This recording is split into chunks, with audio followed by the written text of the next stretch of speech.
এমপিওভুক্ত শিক্ষক কর্মচারীদের আন্দোলনের সর্বশেষ খবর জানতে চ্যানেলটি সাবস্ক্রাইব করুন। এই আন্দোলনের প্রতিটি আপডেট, সংবাদ সম্মেলন এবং সরকারের বক্তব্য সম্পর্কে নিয়মিত তথ্য পেতে আমাদের YouTube channel career booster academy তে সাবস্ক্রাইব করুন। আপনার সাবস্ক্রিপশনই আমাদের প্রেরণা।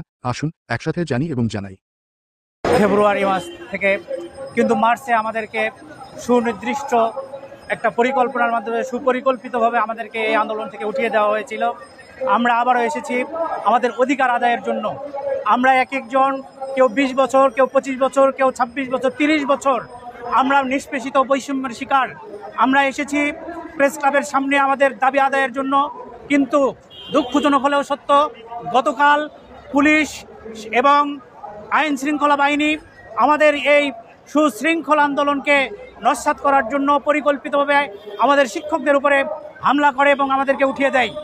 আমরা দেশের শান্তি শৃঙ্খলার জন্য আমরা শিক্ষাগুরু এবং শিক্ষা দিয়ে যাই, কিন্তু আমাদেরকে বঞ্চিত করা হয়েছে আমাদের ন্যায্য অধিকার থেকে।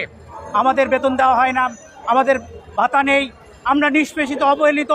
এই বৈষম্য বিরোধী আন্দোলনে, যেখানে ছাত্র আন্দোলনের মাধ্যমে, বৈষম্য বিরোধী আন্দোলনের মাধ্যমে দেশে একটা বিপ্লব সৃষ্টি হয়েছে, সেখানে এখন পর্যন্ত আমাদেরকে শিক্ষকদেরকে 20-25 বছরের অবহেলিত শিক্ষকরা আমরা অনাহারে, অর্ধাহারে নিষ্পেষিত, রিক্সা চালকদের চেয়েও নিষ্পেষিত হয়ে আজকে রাজপথে এসেছি।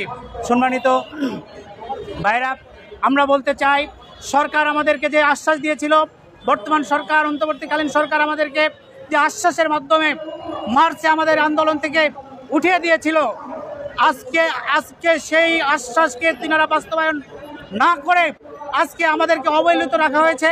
আমরা আবারও রাজপথে আসতে বাধ্য হয়েছি। সুতরাং অন্তর্বর্তীকালীন সরকারের কাছে আমাদের আবেদন, আপনারা যে ছাত্র জনতার রক্তের উপরে বসে বর্তমান দেশ চালাচ্ছেন, আমাদের ন্যায্য অধিকার আমাদেরকে সুনির্দিষ্টভাবে প্রজ্ঞাপনের মাধ্যমে শিক্ষকদের এই অধিকার বাস্তবায়ন করে প্রজ্ঞাপন দিয়ে আমাদেরকে অবশ্যই বাড়িতে ফিরে যাওয়ার ব্যবস্থা করবেন। কারণ আজ থেকে আর মাত্র একদিন পরেই এইচএসসি পরীক্ষা শুরু। আমাদের অনেক ইন্টারমিডিয়েট কলেজ, ডিগ্রি কলেজ, আলেম সেকশনের অনেক শিক্ষক এখানে আন্দোলনে এসেছি। আমরা অনেককেই আমাদেরকে এই পরীক্ষায় অংশগ্রহণ করে তাদের বাচ্চাদের জন্য, শিক্ষার্থীদের জন্য আমাদেরকে গার্ড দিতে হয়। কিন্তু এখন পর্যন্ত, এই গত 3 দিনে এখন পর্যন্ত আমরা সরকারের কোনো প্রজ্ঞাপন ভিত্তিক বা ন্যায্য দাবি যেটা আমাদের, এর কোনো আমরা সুনির্দিষ্ট আশ্বাস পাইনি।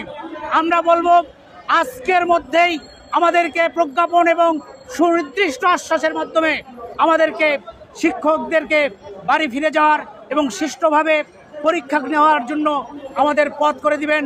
মাননীয় প্রধান উপদেষ্টা, শিক্ষা উপদেষ্টা, শিক্ষা সচিবদের কাছে এই দাবি জানাচ্ছি। এই কথা বলেই আজকের এই আন্দোলনের আমার কথা শেষ করছি। আসসালামু আলাইকুম।